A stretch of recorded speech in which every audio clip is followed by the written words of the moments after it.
Welcome to Podcasts, recorded live at the Center for Spiritual Living in Portland, Oregon. We have many programs, classes, and workshops developed just for our online audience. To find out more, go to our website at cslportland.org and look under the Online tab. Our mission is to open hearts, ignite minds, and make a difference. If you'd like to support our center and its video podcast, you can donate online at cslportland.org/donate. Allow us to become part of your extended spiritual community. Wherever you are on your spiritual journey, you are most welcome at the Center for Spiritual Living.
Thank you.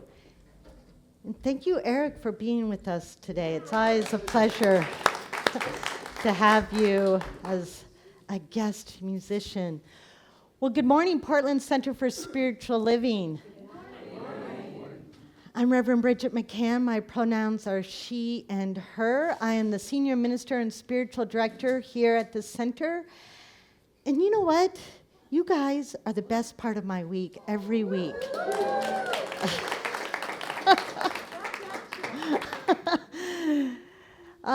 We are a spiritual community that is all about living by our name, Center for Spiritual Living, where we teach and practice and spread those principles that help us lift up our lives and help us lift up the lives of those we interact with.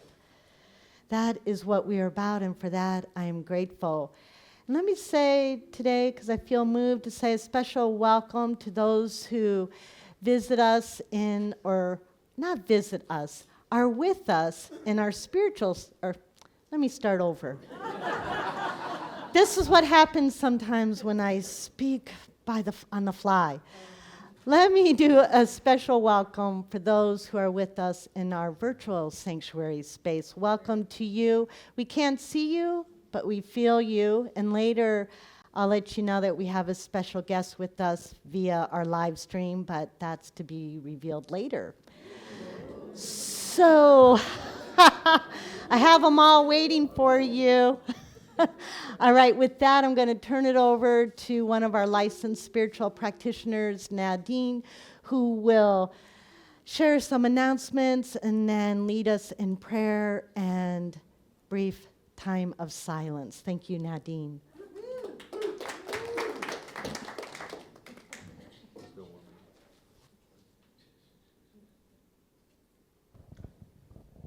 Good morning. So you already know, my name is Nadine Muller, and my pronouns are she and her, and I serve as a licensed spiritual practitioner here, and it is my honor to be with you today. A special welcome to anyone who may be with us for the first time, and in person or on our virtual community, and there are welcome packets in the back for our newcomers.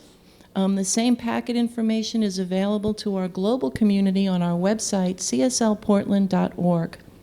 Both contain information about who we are, what we stand for, and how we might serve you. Please go to our website to sign up for informative weekly emails, register for classes, and get a free gift on your birthday. Just a quick reminder, at this time to silence your cell phones or other devices if you haven't already done so, as I share today's announcements and we move forward with the rest of the service. So this week's virtual Wednesday night meditation is titled May Eve, Connecting to Spring, facilitated by our own Reverend Barbara Wiest. The Zoom link is on our website, and please plan to attend our annual meeting scheduled for Sunday, June 1st at 12:30 p.m., live and on Zoom. And at this meeting, you'll be able to cast your vote for new board members, hear the latest updates about our spiritual center, and have an opportunity to ask questions of our leadership.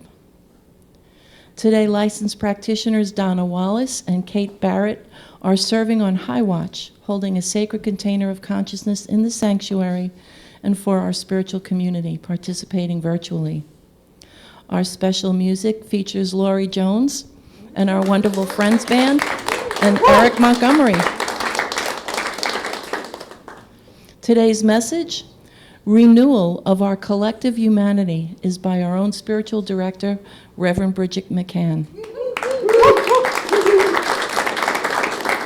And our beautiful, beautiful flowers, look at those lilacs, are they amazing? They're courtesy of Kat Jacobs. Thank you, Kat. So now I invite you to sit back and relax, because I know that somewhere between this beautiful spiritual community, the music, the meditation, and the message is exactly what your heart came to receive. So just breathing into this moment, into the here and now, into this sacred space, this loving community. Going inside to find God, to find Spirit. I will leave this world as it is, go inside to find my God. I will this world as it is, go inside to find my God. I will leave this world as it is, go inside to find my God. I will leave this world as it is, go inside to find my my God. Inside there is peace, inside there is joy, inside there is more than enough. Inside there is peace, inside there is joy, inside there is sacred love. I will leave this world as it is, go inside to find my God. I will leave this world as it is, go inside to find my God. Go inside to find my God. Go inside to find my God.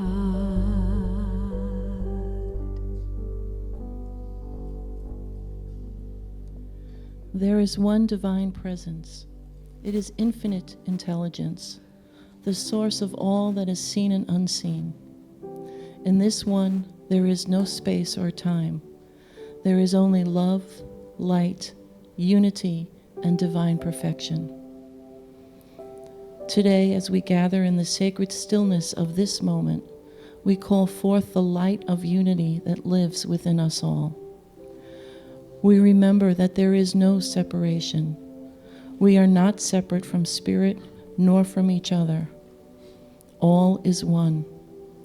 The illusion of division falls away, and our hearts open to the deep truth that all beings are threads in a single living tapestry.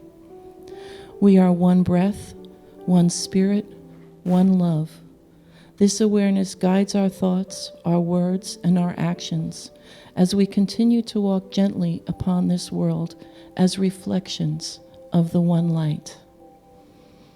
Knowing this is true, together we say, and so it is. And now I ask that within these few moments, just go inside and commune with that divine presence.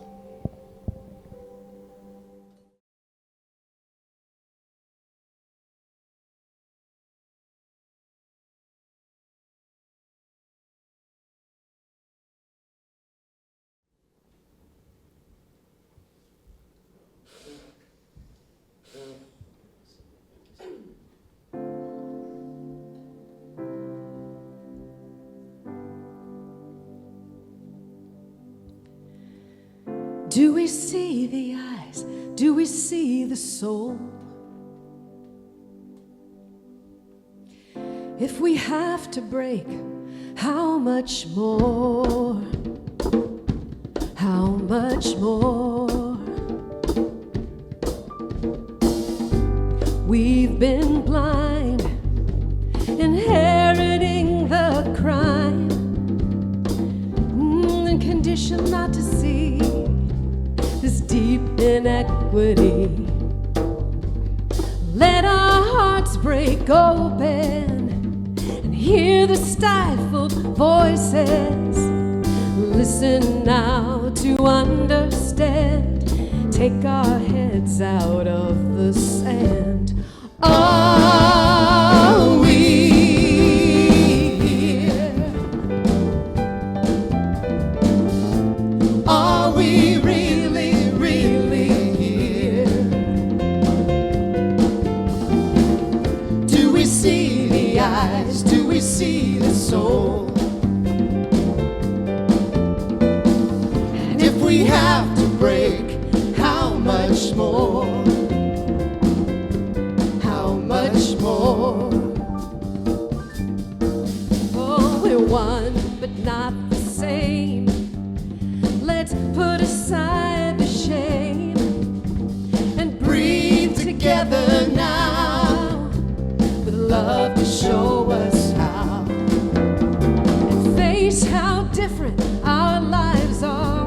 Or maybe that's where healing starts. A wound so deep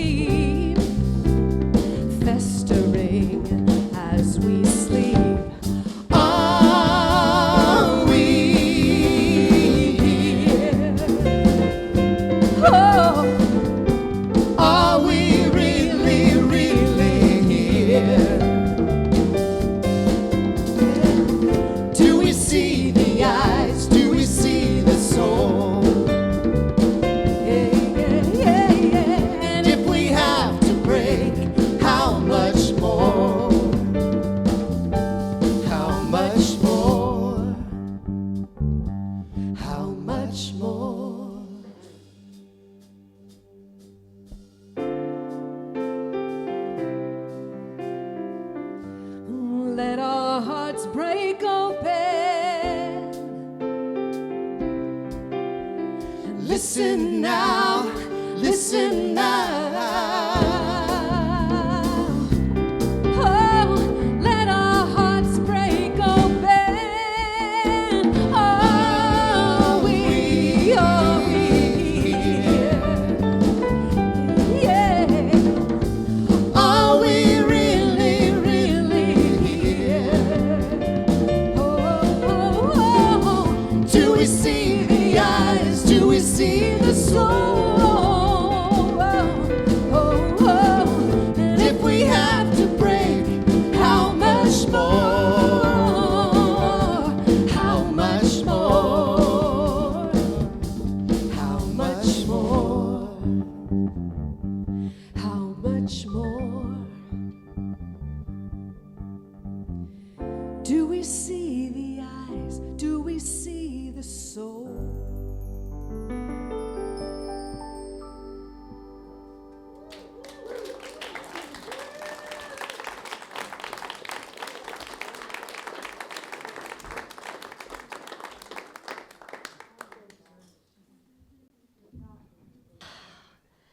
And that.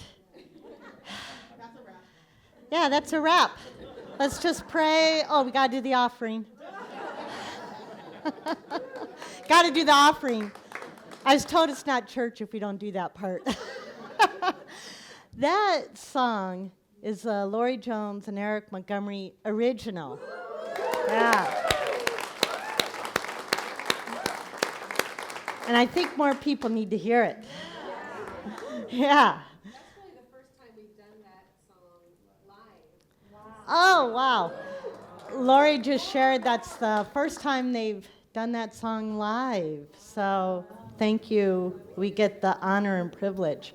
That is a fantastic song. All right. So here we are at the end of April, which means this is the final Sunday in our series, Renewal of Our Humanity. And by humanity, for those who maybe haven't been here this month so far, what I'm referring to when I say our humanity is that endless capacity we have as humans to do good. The endless capacity we have to feel and express and act into the world our kindness, our generosity, our forgiveness, our love, right? And this whole month has been about remembering what it means to be humans, right? To be human beings in this world. And this week we conclude by looking at our collective humanity. Most of the month we've been kind of focused on us as individuals. Well, today we get to focus on human beings in the collective. And being good science minders that we are, we're going to start with, of course, consciousness. We have our individual consciousness and the collective consciousness.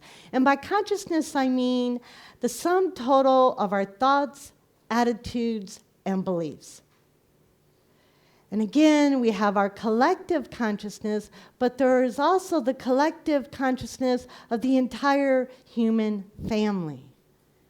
Both individual and collective consciousness are at work in the world. And so what this means as individuals working in the collective is, as individuals, our individual consciousness, we want to be clear drops of consciousness in what is sometimes the cloudy collective consciousness. Just as a glass of cloudy water can be made clear by adding enough drops of clear water, we uplift the collective consciousness by getting clear in our individual consciousness and adding that, contributing that to the collective.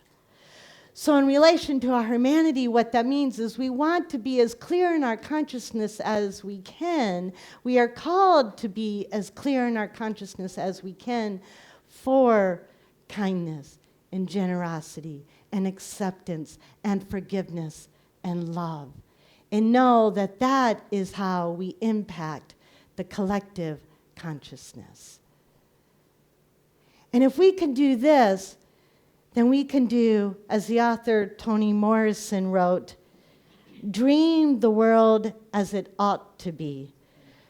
Don't let anybody convince you this is the way the world is and therefore must be. It must be the way it ought to be. And how the world ought to be is based in our love, in our goodness, in our humanity, not in hate and our inhumanity. So we want to build up our consciousness, right? We want to be that clear drop. And of course, we know how we do this. It's what we teach around here.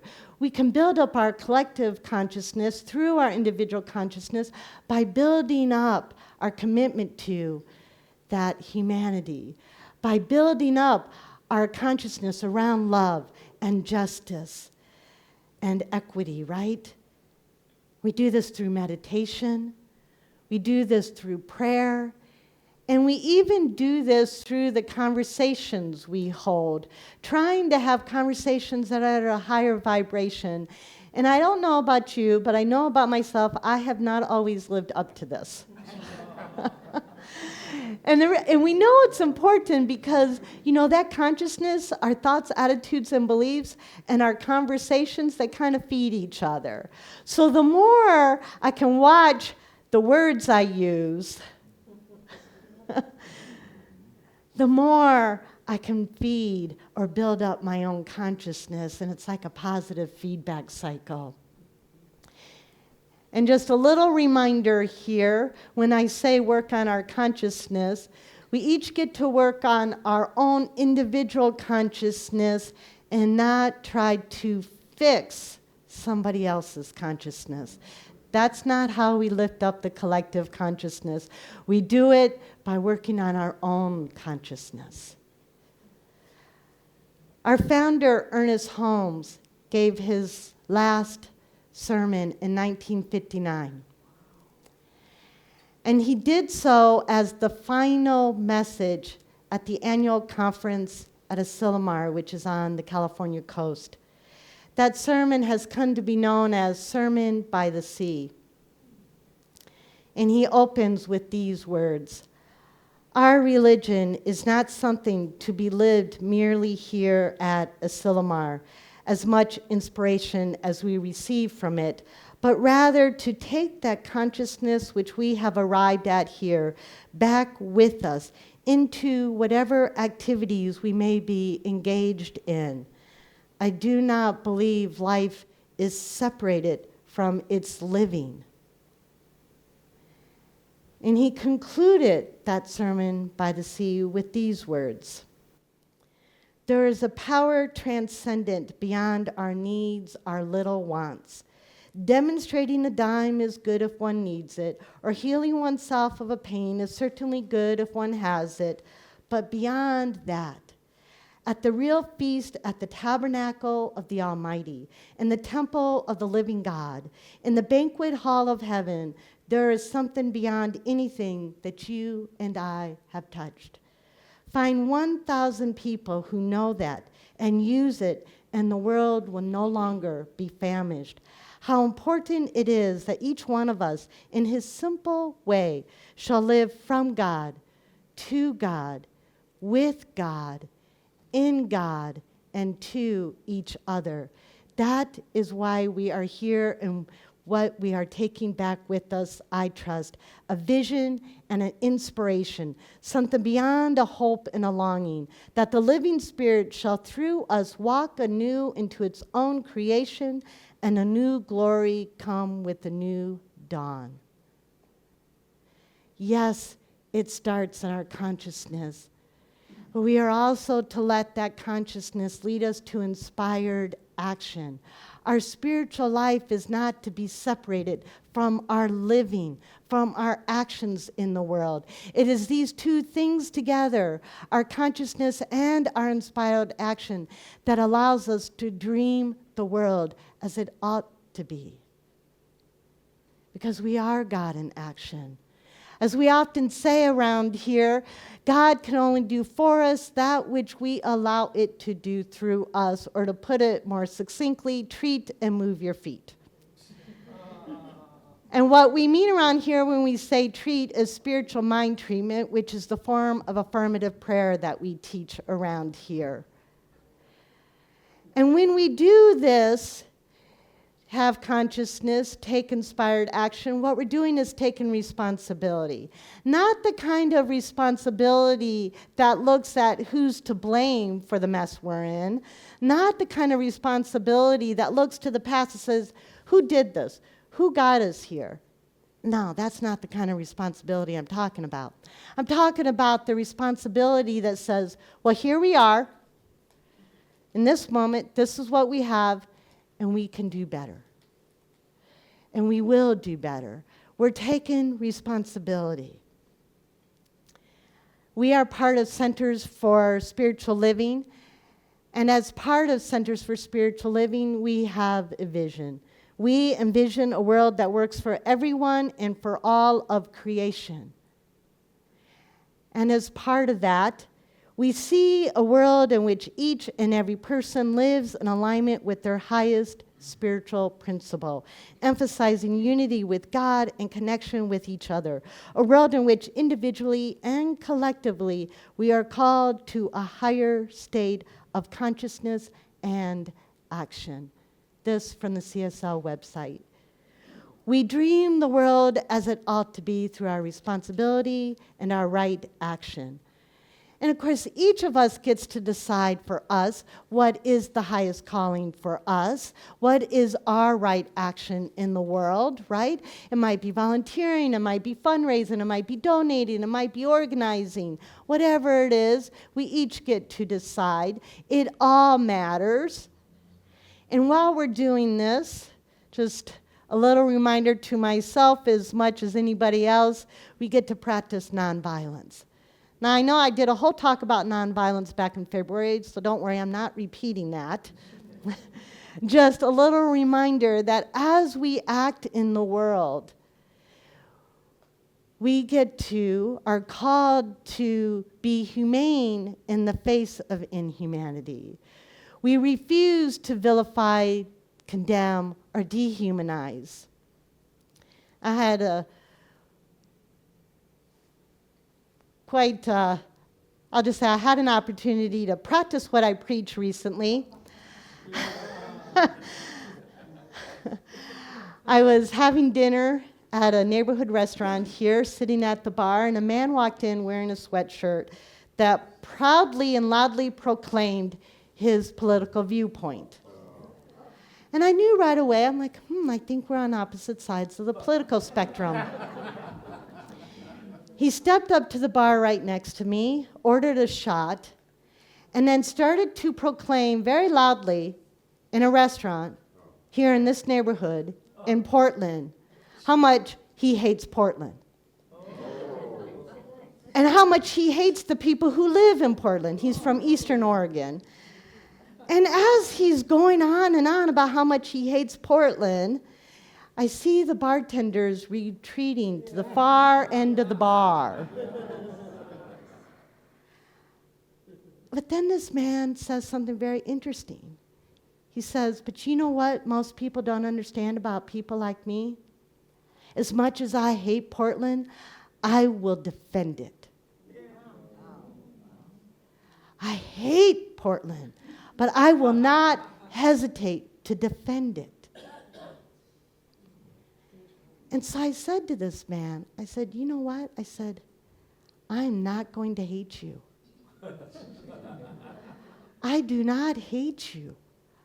I said, we are obviously on different ends of the political spectrum, but you know what? I know we're both Americans. We're both proud Americans. We both love our country. And we can sit at this bar and have a conversation, but I will not hate you. Perhaps he didn't know what to do with that response because he threw back his shot and walked out.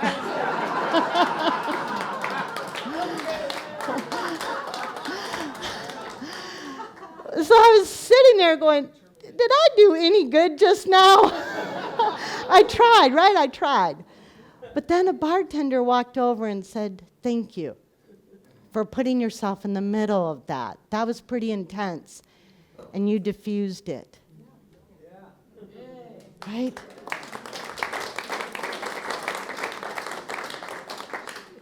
So I hope to remember that the next time something like that happens. Because as I said last week, right, we build our courage by being courageous. So,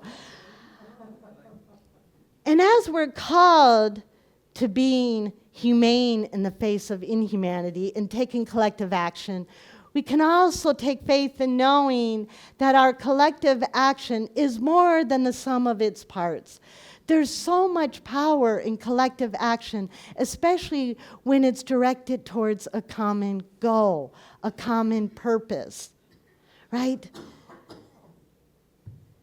There's power in that commitment. And through that collective action and that collective commitment, we in the collective, and I mean all of the we's around the world, demonstrate more and more of that divine wisdom and that divine love. And as we're doing this, of course, yes, collective consciousness, yes, collective action, and collective inclusivity. And what I mean by this is, as we want to spread more of that good for more people, as we want to be more of our humanity for those who are feeling and are disenfranchised, we need and we are called to include everyone, even those we feel we are in opposition to. Yes, I want safety for immigrants and refugees, and I want you to be safe in your home. Yes, I want Muslims and Jews and Sikhs to be free to express their religious faith, and I want religious freedom for all. Yes, I want self-expression for transgendered people, and I want everyone to express from their unique self. Yes, I want true justice and equity for African Americans, which does not mean I want less justice and equity for other people. To this final point, I learned this quite powerfully from Reverend Dr. Michael Beckwith back in 2020 during the racial justice protest in the wake of the murder of George Floyd. Dr. Beckwith gave this illustration. He said, if you say in response to Black Lives Matter, all lives matter, that's like saying, my house is on fire, all the firefighters come, all their attention and focus and energy is on putting out the fire at my home, and somebody who lives down the street whose home is quite safe and not on fire comes running up and says, but what about my house?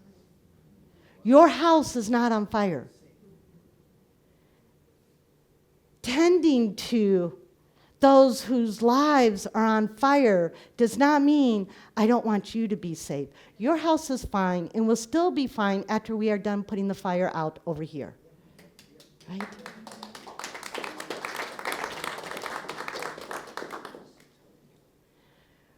Reverend Dr. Roger Teal comes at this same point, but from a different angle.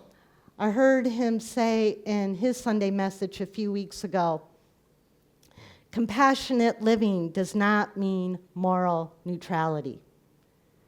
There will be times when we must discern injustice, if we do, and speak it out and do whatever we feel called to do, to appropriate action.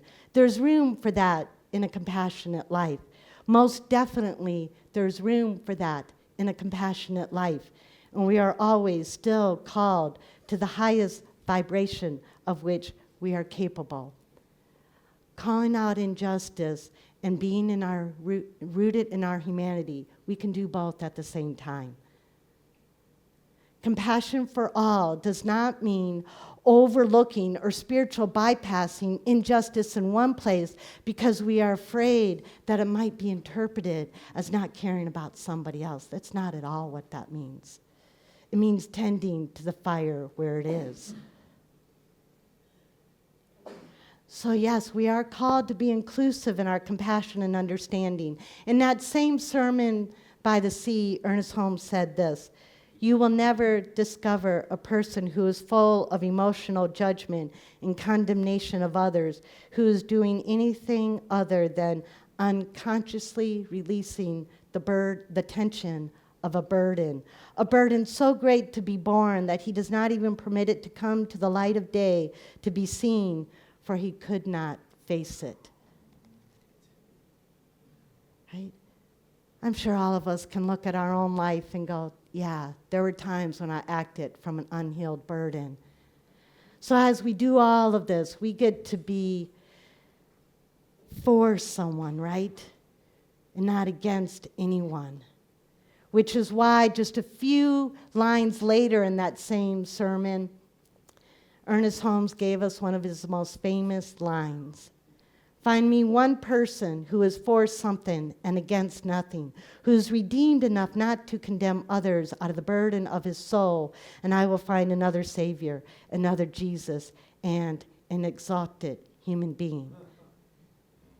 So in all of this that I've been talking about this month, let's be for our humanity and not against anyone. This community knows its astounding humanity. You act on it every day. I've seen it. I've seen your kindness. I've seen your love. I've seen your generosity. I've seen your forgiveness, right? And I've seen this community's high consciousness.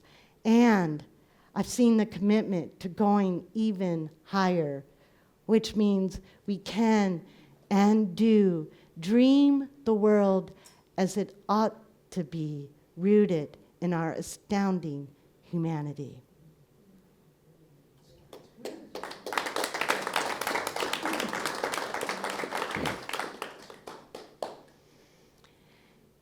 In a moment, we'll move into prayer, and our prayer this week is going to be a community prayer.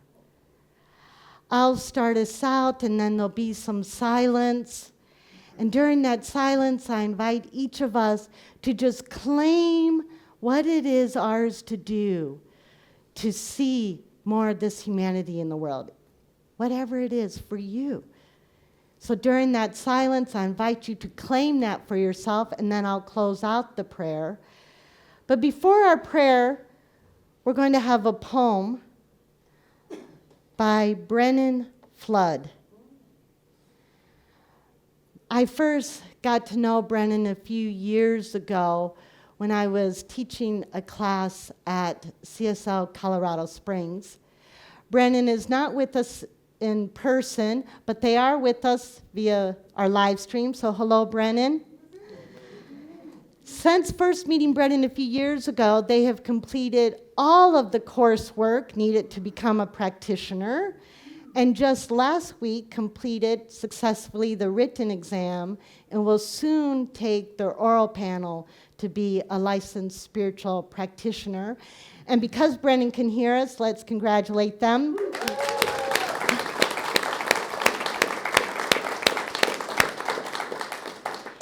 Thank you, Brennan, for answering that call. Our movement is blessed to have you in our practitioner ranks. I recently heard Brennan recite one of their most recent poems, and I immediately thought, wow, it speaks directly to what we're talking about this month. So I emailed them and asked if they would be willing to recite it for us. Brennan sent me an audio file, which I will play for you in just a sec. As soon as I make sure my Bluetooth is on, it is. And before that, I want to read for you something Brennan wrote in the course of our email correspondence. As a queer, trans, non-binary person, this has been an interesting time to be alive. And when I asked Spirit, how am I to be in the world now, this poem was the answer. I know that this message is so much wider and bigger than my situation alone. Indeed it is. And now, Brennan reciting his poem, Love Louder. Louder.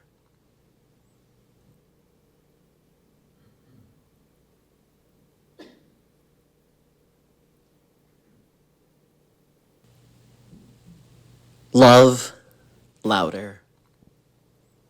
When injustice from the house on the hill is loud, is your home a place that loves louder? When the world is cluttered with ignorance, a cacophony of dissonance, they know not what they do. Forgiveness. For our faith in the highest truth is stronger.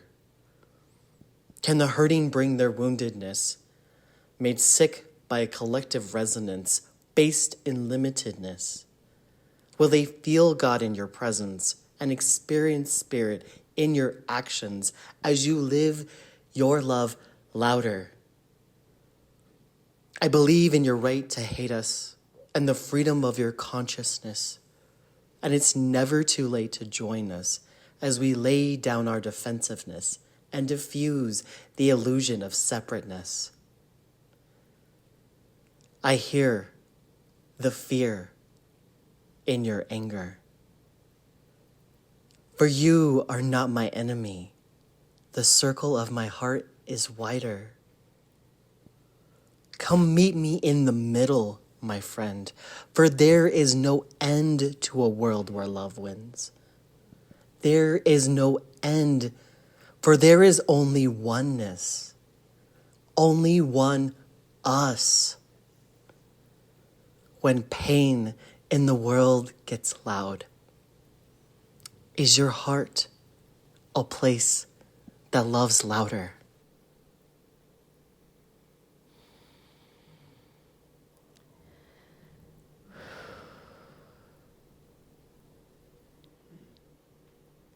As we take a breath and acknowledge that one loving presence,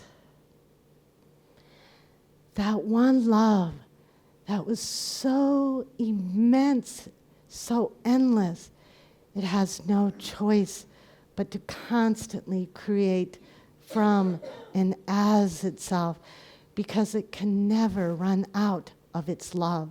It can never run out of its abundance and its beauty and its wisdom and its strength. So it creates and it loves and it creates and it loves. And it created us in its image to be its love in this world, on this planet. And for that I am grateful. For I know that it lives and breathes and has its being in every human being that ever has been, is now, or ever will be.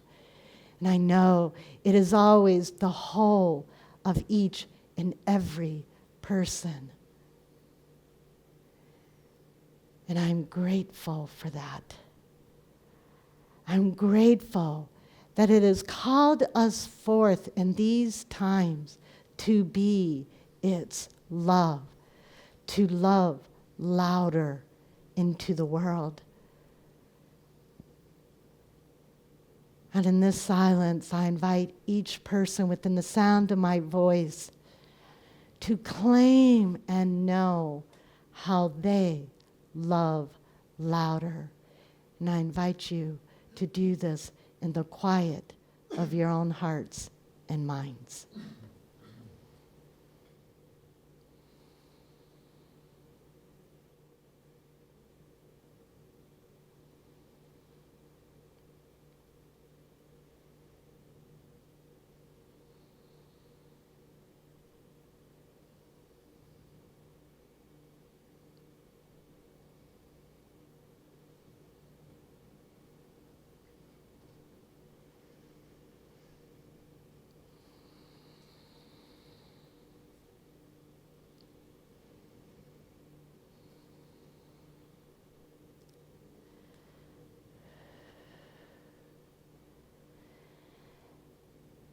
Thank you, life. Thank you, Spirit. I give thanks to that creative alchemy that accepts our prayers, our commitments.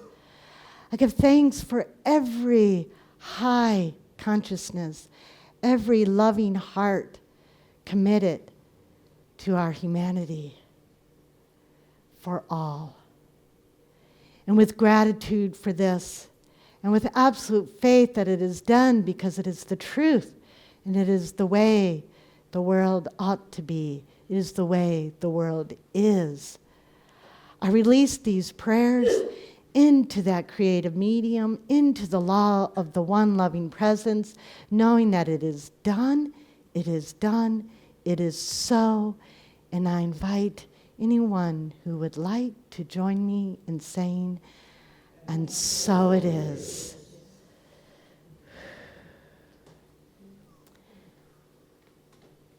Thank you, Brennan, for sharing your creativity and your practitioner's heart with us.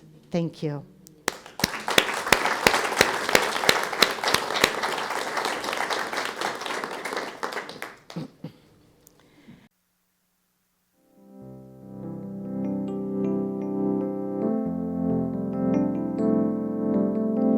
We hope you enjoyed today's podcast.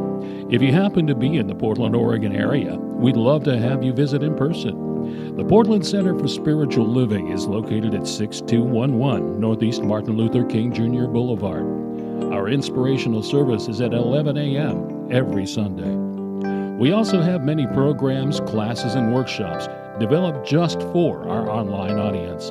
To find out more, go to our website at cslportland.org and look under the Online tab.